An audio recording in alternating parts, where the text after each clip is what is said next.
Hezbollah के लगातार हमले झेल रहा इजराइल का धैर्य अब टूट चुका है। नॉर्थ इजराइल से इजरायली नागरिकों का पलायन लगातार जारी है।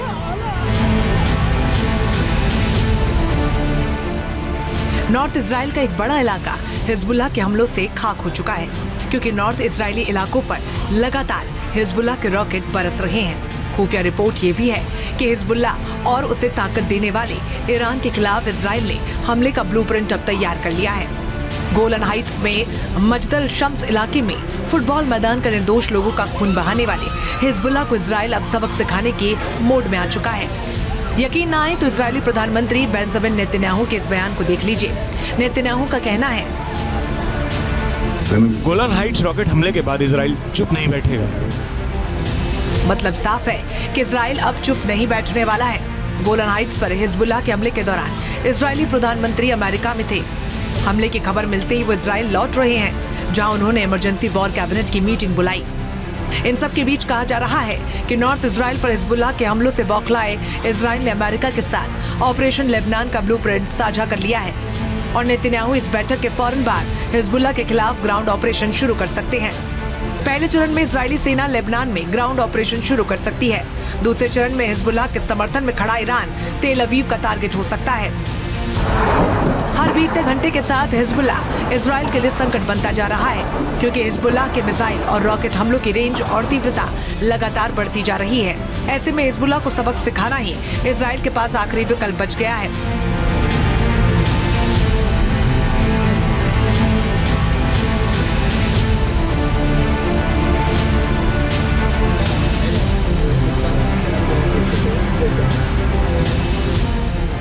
इजरायली नियंत्रण वाले गोलन हाइट्स पर साल 1967 तक सीरिया का नियंत्रण था, लेकिन इजराइल ने इसे 1981 में अपने कब्जे में ले लिया। इजराइल के कब्जे वाले गोलन हाइट्स में 40,000 से अधिक लोग रहते हैं, जिनमें से आधे से अधिक ड्रूज निवासी हैं। ड्रूज एक अरब अल्पसंख्यक समुदाय है जो इस्लाम की एक शाखा को मानता है। लेकिन गोलन हाइट्स में फुटबॉल स्टेडियम पर हमला कर हिजबुल्लाह ने रेड लाइन क्रॉस कर दी है और इजराइल अब हिजबुल्लाह को किसी भी सूरत में बख्शने के मूड में नजर नहीं आ रहा।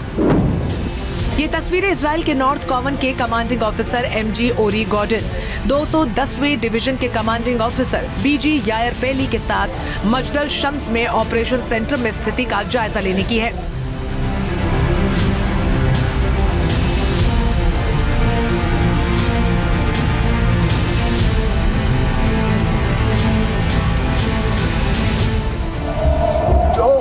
इसके अलावा ओरी गॉर्डन ने इस इलाके का भी दौरा किया, जहां पर रॉकेट से हमला किया गया। इजराइल हिजबुल्लाह की हिमाकत का जवाब देने की तैयारी कर रहा है, क्योंकि इससे पहले भी 24 जुलाई की रात और 25 जुलाई को हिजबुल्लाह ने इजराइल के Kiryat Shmona, Shlomi, Sheba farms, Meron और नहरिया इलाके पर रॉकेट हमले किए थे। हिजबुल्लाह ने इजरायली शहरों पर रूस से मिले कत्यूशा रॉकेट सिस्टम से हमले किए। इसके साथ ही हिजबुल्लाह ने गोलन हाइट्स तक रॉकेट बरसाए।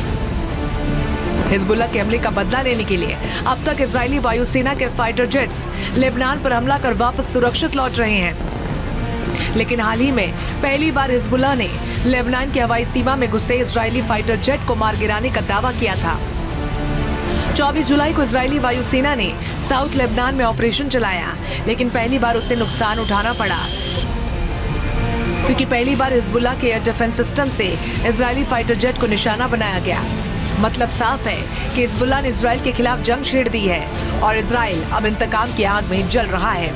प्राइम मिनिस्टर नेतन्याहू के एक बयान से इजराइल की आगे की रणनीति समझी जा सकती है। वो कह रहे हैं कि हिजबुल्लाह ने रेड लाइन क्रॉस कर दी है, यानी कि कहीं ना कहीं अंदेशा उनको भी था कि हिजबुल्लाह इस तरह का हमला कर सकता है, लेकिन उनको लग रहा था कि हिजबुल्लाह की जो चुनौती है वो फिलहाल स्टैंड बाई में रहेगी, उससे निपटने के लिए अभी इजराइल के पास वक्त है। लेकिन अब वो वक्त आ चुका है जबकि नेतन्याहू को ये आदेश देना पड़ेगा कि हिजबुल्लाह के अंदर कुछ बड़े हमले किए जाएं, उन वेपन्स का इस्तेमाल किया जाए जिनके बारे में हिजबुल्लाह ने कल्पना भी नहीं करी थी। हालांकि हिजबुल्लाह के पास खुद की एक शक्तिशाली सेना है, उनके पास रॉकेट्स हैं, उनके पास ईरान से मिले हुए कुछ मिसाइल सिस्टम भी हैं, लेकिन सबका जवाब एक है कि शायद अब ऑल आउट अटैक के लिए इजरायली एयरफोर्स जाएगी।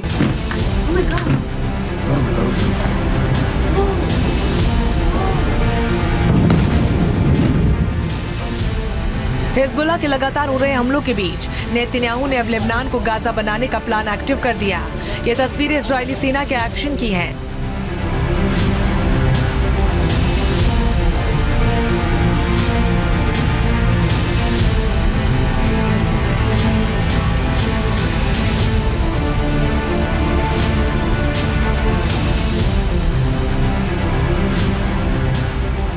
कुछ समय पहले दक्षिण पश्चिमी लेबनान के टायर जिले में अब्बासियह, बजौरी कस्बों के बीच इजराइल ने एयर स्ट्राइक की। हिजबुल्लाह ने इजराइल के सबसे बड़े एयरबेस में से एक रमात एयरबेस पर हमले की धमकी दी है। ये तस्वीरें हिजबुल्लाह ने जारी की, जिसमें रमात एयरबेस पर हिजबुल्लाह का टोही ड्रोन 10 मिनट तक मंडराता रहा। मैसेज साफ है, इजराइल का कोई भी सैन्य अड्डा हिजबुल्लाह के हमलों की रेंज से बाहर नहीं, लिहाजा इजराइल ईरान समेत उसके प्रॉक्सी मिलिशिया गुट को पूरी तरह मिट्टी में मिलाना चाहता है। हिजबुल्लाह के खिलाफ इजरायली ऑपरेशन का काउंटडाउन शुरू हो चुका है और इसके साथ ही मिडिल ईस्ट में तबाही का भी अलार्म बज चुका है। Team news nation.